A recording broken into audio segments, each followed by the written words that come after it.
Hi అండి. నమస్తే. Welcome to Durga Krishna kitchen.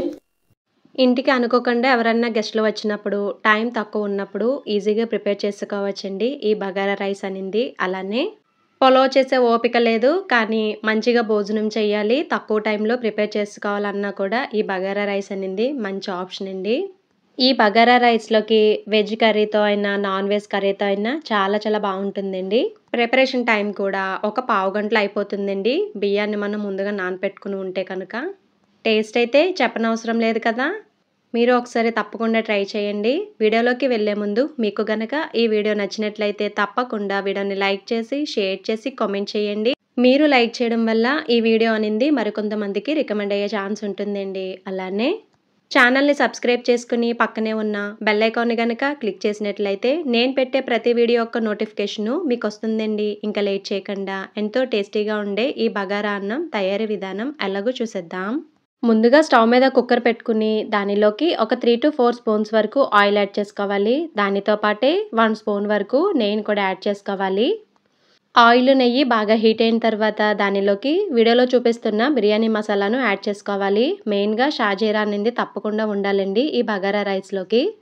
మసాలాలు యాడ్ చేసిన తర్వాత ఒకసారి మొత్తం బాగా కలుపుకోవాలి. స్టవ్ సిమ్‌లో పెట్టుకుని వీటిలోంచి మంచి అరోమా వచ్చేంత వరకు ఫ్రై చేసుకోవాలి. తర్వాత ఇలా చీలికల్లాగా కట్ చేసి పెట్టుకున్న పచ్చిమిర్చిని కూడా యాడ్ చేసుకోవాలి. దీనిలో మనం కారం అనేది ఏమీ యాడ్ చేయమండి.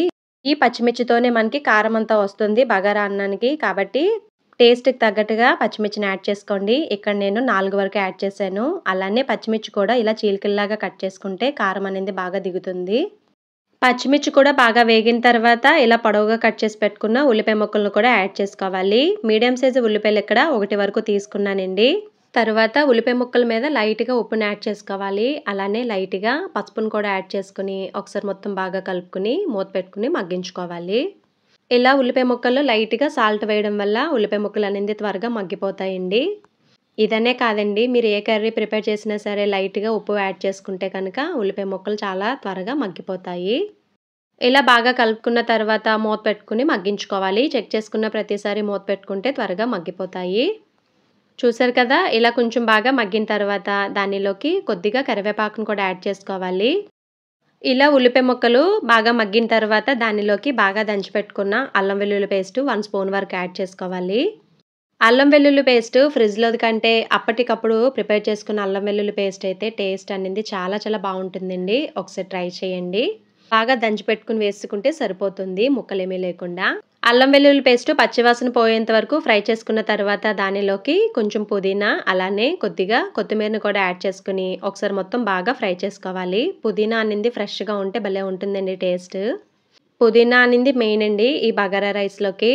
ఈ కొత్తిమీర, పుదీనా పచ్చివాసన పోయేంత వరకు బాగా ఫ్రై చేసుకున్న తర్వాత దానిలోకి వాటర్‌ని యాడ్ చేసుకోవాలి. రైస్ ఇక్కడ నేను 1:30 వరకు తీసుకున్నానండి. అలానే బాస్మతి రైస్ తీసుకున్నా. బాస్మతి రైస్‌కి ఒక గ్లాస్ రైస్‌కి 1:30 వాటర్ అనేది వేసుకోవాలి. నేనిక్కడ 1:30 వరకు తీసుకున్నాను కాబట్టి 2 గ్లాసుల వరకు వాటర్‌ని యాడ్ చేస్తున్నా. అదే మీరు నార్మల్ రైస్‌తో ప్రిపేర్ చేసినట్లయితే ఒక గ్లాస్ రైస్‌కి 2 గ్లాసుల వాటర్ అనేది యాడ్ చేసుకోవాలి. తర్వాత టేస్ట్‌కి తగ్గట్టుగా ఉప్పును కూడా యాడ్ చేసుకోవాలి. ఉప్పు యాడ్ చేసిన తర్వాత ఒకసారి మొత్తం బాగా కలుపుకొని స్టవ్ హైలో పెట్టుకుని మూత పెట్టుకుని వాటర్‌ని బాగా మరిగించుకోవాలి. దీనిలో నేను ఎలాంటి మసాలా పౌడర్‌లు వేయట్లేదండి. బంగాళదుంప గానీ, బఠానీ గానీ, టొమాటో గానీ ఏమీ వేయట్లేదు. ఉత్తి ప్లెయిన్‌గా చేస్తున్నా ఈ బగారా అన్నం అనింది. చూసారు కదా! ఇలా ఎసరు బాగా మరగాలండి. అప్పుడే బావుంటుంది రైస్. ఇలా ఎసరు బాగా మరుగుతున్నప్పుడు స్టవ్ సిమ్‌లో పెట్టుకొని బియ్యాన్ని యాడ్ చేసుకోవాలి. బాస్మతి రైస్ అయితే అరగంటకు ముందు నానబెట్టుకోవాలండి. అదే మీరు నార్మల్ రైస్ తీసుకున్నట్లయితే గంట పైన నానాలండి రైస్ అనింది. అప్పుడే బావుంటుంది టేస్టు. బాస్మతి రైస్‌కైతే అరగంట నానితే సరిపోతుంది. ఇలా రైస్ యాడ్ చేసిన తర్వాత ఒకసారి మొత్తం బాగా కలుపుకొని మూత పెట్టే ముందు పైన కొద్దిగా పుదీనా, అలానే కొత్తిమీర యాడ్ చేసుకోవాలి. అలానే 1 స్పూన్ వరకు నెయ్యిని కూడా యాడ్ చేసుకొని స్టవ్ హైలో పెట్టుకొని ఒక 2 విజిల్స్ వచ్చేంత వరకు ఉంచుకుంటే సరిపోతుంది. అదే నార్మల్ రైస్ అయితే 3 విజిల్స్ వరకు రావాలండి. 2 విజిల్స్ వచ్చిన తర్వాత స్టవ్ ఆఫ్ చేసుకొని ఒక 20 నిమిషాలు పక్కన పెట్టేసుకోవాలి. ఇది 20 నిమిషాల తర్వాతండి. చూడండి రైస్ అనింది ఎంత చక్కగా కుక్ అయిపోయిందో. టేస్ట్ అయితే భలే వచ్చిందండి.